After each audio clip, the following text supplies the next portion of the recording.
প্রথমে আমি বলবো, আজকে সারা পৃথিবীতে, শুধু ভারতবর্ষে নয়, সারা পৃথিবীতে কুখ্যাত এক মহিলা, যিনি একটা সাম্প্রদায়িক দলের মুখপাত্র, নাম হচ্ছে নূপুর শর্মা, তাকে নিয়ে চর্চিত হচ্ছে, সমালোচনা হচ্ছে।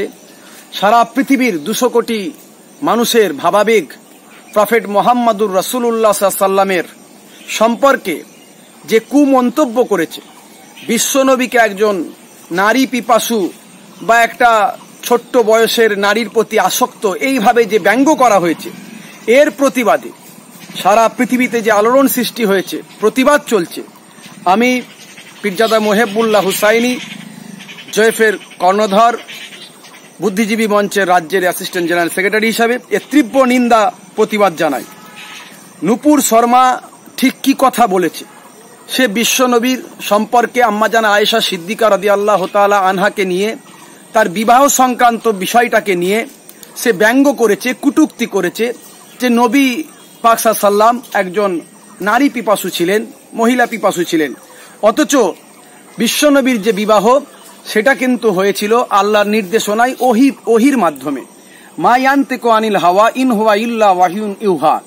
আল্লাহ রাব্বুল আলামিন বলেন, বিশ্বনবী আমার নবী, ওহি ছাড়া কোনো কথা বলেন না, যা আমি তাকে ওহি দিয়ে জানাই। তো এখন বিশ্বনবীর এটা একটা কারণ, আরো অন্যান্য কারণ আছে। ইসলামের স্বার্থে, দিন প্রচারের স্বার্থে, মহিলাদের স্বার্থে, উম্মতে মুহাম্মাদির স্বার্থে বিশ্বনবীকে বিবাহ করার নির্দেশ দেওয়া হয়েছিল। 6 বছর বয়সে নবী বিবাহ করেছিলেন আম্মাজান আয়েশা, এটা ঠিক। কিন্তু ওই হতভাগা, ওই অপরাধী, ওই বিশ্বনবীর শত্রু, সে কিন্তু বলেনি যে 9 বছর বয়সে বিশ্বনবীর বাড়িতে মা আয়েশা গিয়েছিলেন, সেটা সে বলেনি। আজ থেকে কিন্তু এটা আমি 1400 বছর আগের কথা বলছি। সেই সময় নারীদের কিন্তু বিবাহের কোনো সময়সীমা ছিল না। এখনো যেমন ভারতবর্ষে বিবাহের একটা সময়সীমা করা হয়েছে, 18 বছর বয়সে মহিলাদের বিবাহের কথা বলা হয়েছে। নাইজেরিয়া থেকে শুরু করে আরো অন্যান্য গরমের দেশগুলো, সেখানে কোথাও 14 বছর, কোথাও 13 বছর, কোথাও 15 বছরে বিবাহ হয়। আজ থেকে যদি এই 1400 বছর আগে যদি আরবের বুকে যান, সেই সময় নারীদের কোনো বিবাহের নির্দেশনা ছিল না, সময়সীমা ছিল না।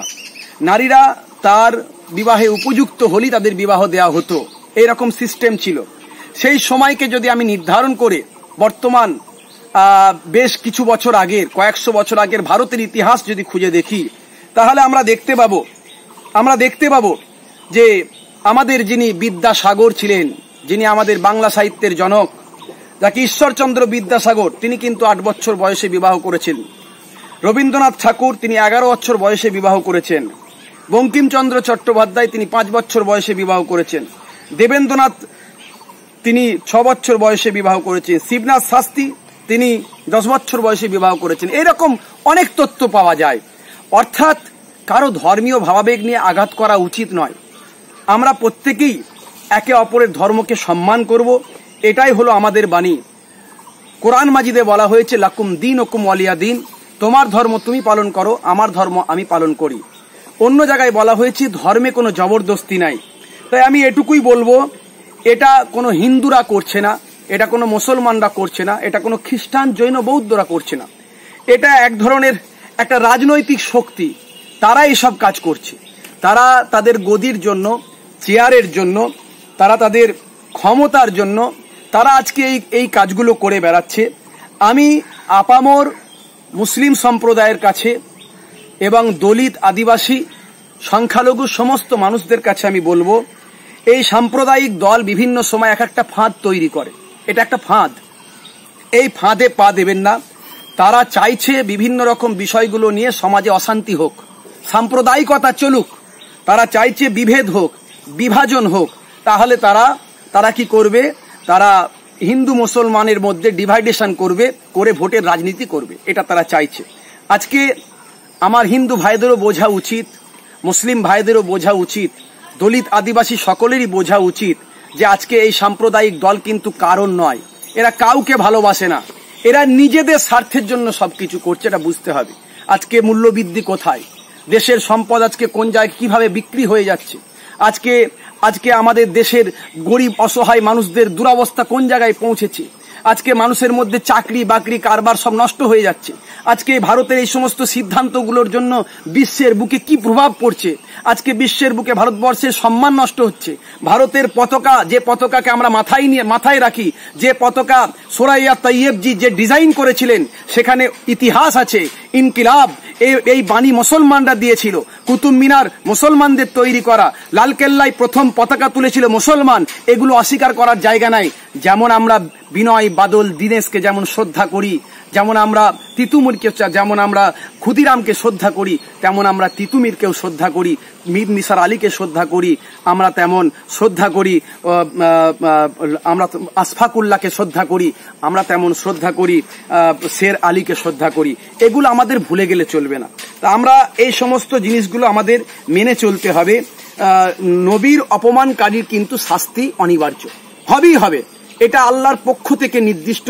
যারা যুগে যুগে যে কোনো সময় আল্লাহর নবীর বিরুদ্ধে, শান ইজ্জতের বিরুদ্ধে অসম্মান করার চেষ্টা করেছে, তারা কিন্তু ধ্বংস হয়েছে। এটা ইতিহাস বলছে, আমি বলছি না। এটা ইতিহাস বলছে, আমি বলছি না।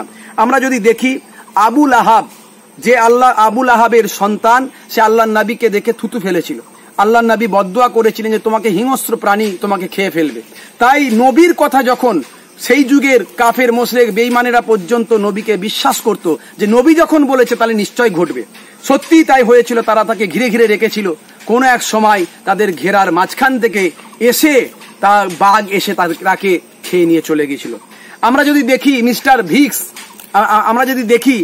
মিস্টার ভিক্স, যে ওই কার্টুন তৈরি করেছিল, সুইডেনের যে বিশ্ব নবীর বিরুদ্ধে কার্টুন তৈরি করেছিল, সেও কিন্তু কার্টুন তৈরি করার পর থেকে 22টা দেশের কাছে সেই দেশের প্রেসিডেন্ট ক্ষমা প্রার্থনা করেছিল।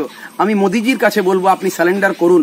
আপনি বলুন এটা ভুল করেছে, কারণ আপনার দল করেছে, এটা আপনার দলের মুখপত্র করেছে। এখানে আপনি এখানে অস্বীকার করতে পারেন না, দোষকে আপনি এড়িয়ে যেতে পারেন না। আমি মাননীয় প্রধানমন্ত্রীকে শ্রদ্ধা জানিয়ে বলবো, আপনি 200 কোটি মানুষের ভাবাবেগে আঘাত আপনার দল করেছে, তাই আপনি এটাকে স্যালেন্ডার করুন। আপনি ওই দুষ্কৃতীকে, ওই অপরাধীকে গ্রেপ্তার করুন এবং আপনি বলুন যে এটা অন্যায় হয়েছে, এটা ভুল হয়েছে। আমি বলবো যে যারা বিশ্ব নবীর বিরুদ্ধে ষড়যন্ত্র করেছে, তারা আল্লাহর পক্ষ থেকে তারা কিন্তু গজবের মধ্যে পড়েছে, তারা শাস্তির মধ্যে পড়েছে। শাস্তি কিন্তু অনিবার্য, আসবেই আসবে। বিদেশে আজকে ভারতবর্ষের যে সম্মান নষ্ট হচ্ছে, এর দায় কে নেবে? আজকে আমার দেশে কাজ কারবারের অবস্থা কোন জায়গায় পৌঁছেছে, জিডিপি কোন জায়গায় পৌঁছেছে, অর্থনৈতিক পরিকাঠামো কোন জায়গায় পৌঁছেছে, সেটা আমার দেশের শিক্ষিত বেকার ছেলেরা হারে হারে টের পাচ্ছে। আমার দেশের হিন্দু, মুসলিম, খ্রিস্টান, জৈন লক্ষ লক্ষ মানুষ তারা বিদেশে চাকরি করে। আজকে বিদেশ থেকে তাদেরকে তাড়িয়ে দেওয়া হচ্ছে। কেন? এর দায় কে নেবে? মোদিজি বলুন, আপনি যোগীজি বলুন, যারা সাম্প্রদায়িকতার রাজনীতি করছেন তারা বলুন। পৃথিবীর 57টা দেশে, আপনার দেশের, আমার দেশের ভারতীয় আমার হিন্দু ভাইয়েরা, মুসলিম ভাইয়েরা কাজ করে। বিশেষ করে আমার হিন্দু ভাইদের তো ভীষণ চাপ হয়ে যাচ্ছে, বিদেশে তারা থাকতে পারছে না, তাদেরকে তাড়িয়ে দেওয়ার চেষ্টা চলছে। এর দায় কে নেবে? অর্থনৈতিক পরিকাঠামো কোন জায়গায় যাচ্ছে, এর দায় কে নেবে? আমি আপনাদের কাছে বলবো যে মোদিজি, আপনি কিন্তু এটা নিয়ে ভাবুন, এটা নিয়ে চিন্তা করুন। এখন আমি সর্বশেষ বলবো, আমাদের করণীয় কি? আমাদের করণীয় হলো যে আমরা আজকে দেখতে পাচ্ছি যেটা বাংলাদেশ সরকার করেছে, যেখানে যেখানে যারা সংখ্যালঘু আছে বিভিন্ন দেশে তারা কিন্তু করেছে। আজকে আমরা কে খ্রিস্টান, কে জৈন, কে বৌদ্ধ দেখলে হবে না। আমরা শুভবুদ্ধি সম্পন্ন মানুষদের নিয়ে, বিভিন্ন সংখ্যালঘু সম্প্রদায়কে নিয়ে এবং যারা সংখ্যাগুরু সম্প্রদায়ের যারা সেকুলার তাদের নিয়ে আমাদের দলবদ্ধ হতে হবে, ঐক্যবদ্ধ হতে হবে। আর মুসলিম সম্প্রদায়কে বলবো, আপনারা কোনো আইন হাতে কখনোই তুলে নেবেন না। আপনারা কখনো সংখ্যাগুরু সম্প্রদায়ের বিরুদ্ধে যাবেন না, তাদেরকে চটিয়ে দেবেন না। তাদের সমর্থন আপনার প্রয়োজন। তাদের সমর্থন নিয়ে আমরা যেভাবে ইংরেজদের তাড়িয়েছি, হিন্দু মুসলিম ঐক্যবদ্ধ ছাড়া ইংরেজদের তাড়াতে পারতাম না। আর এরা হচ্ছে ইংরেজদেরই রেখে যাওয়া সম্পদেরা। এদেরকেও সরাতে গেলে, গদিচ্যুত করতে গেলে, তাহলে কিন্তু সংখ্যাগুরু সম্প্রদায়, শিখ, পাঞ্জাবি, খ্রিস্টান, জৈন, বৌদ্ধ এবং সংখ্যাগুরু মুসলমানদের, হিন্দু সম্প্রদায়ের বড় অংশ, সেকুলার যারা, এবং তার সঙ্গে সঙ্গে সমস্ত মুসলিম সম্প্রদায়, কে ওয়াহাবি, কে তবলিগি, কে বেরেলি, কে লামাজহাবি, কে ফুরফুরা, কে দেওবন্দি, আর করবেন না প্লিজ। আপনার নবীর উপর আঘাত আসছে, সব শেষ করে দিতে চাইছে এরা, আপনার সব কিছুকে সে ধ্বংস করে দিতে চাইছে। আপনি কিন্তু আজ আর বিরোধিতা করবেন না, ঐক্যবদ্ধ হন, একতা হন, হিন্দু মুসলিম মিলেমিশে চলুন, সম্প্রীতির জয়গান গান, সম্প্রীতিকে সুদৃঢ় করুন এবং ঐক্যবদ্ধভাবে ভোটের রাজনীতির মধ্যে দিয়ে এদেরকে গদিচ্যুত করতে হবে। আইন হাতে তুলে নয়, বিশৃঙ্খলা করে নয়। আমি সকলের উদ্দেশ্য বলবো যে আপনারা আইনকে কখনো হাতে তুলে নেবেন না, এই প্রতিবাদের নামে কোনো অরাজকতা তৈরি করবেন না। আমি এটুকু আপনাদের কাছে অনুরোধ করব, আপনাদের ভাই হিসাবে, আপনাদের সন্তান হিসাবে আবেদন করব। আর যে সমস্ত নেতারা যে দলেরই হন না কেন, সে তৃণমূলের হন, সিপিএম এর হন, কংগ্রেসের হন, আর অন্য যে কোনো দলেরই নেতা হন না কেন, মুসলিম নেতা যারা আছেন এখনো পর্যন্ত চুপ করে আছেন।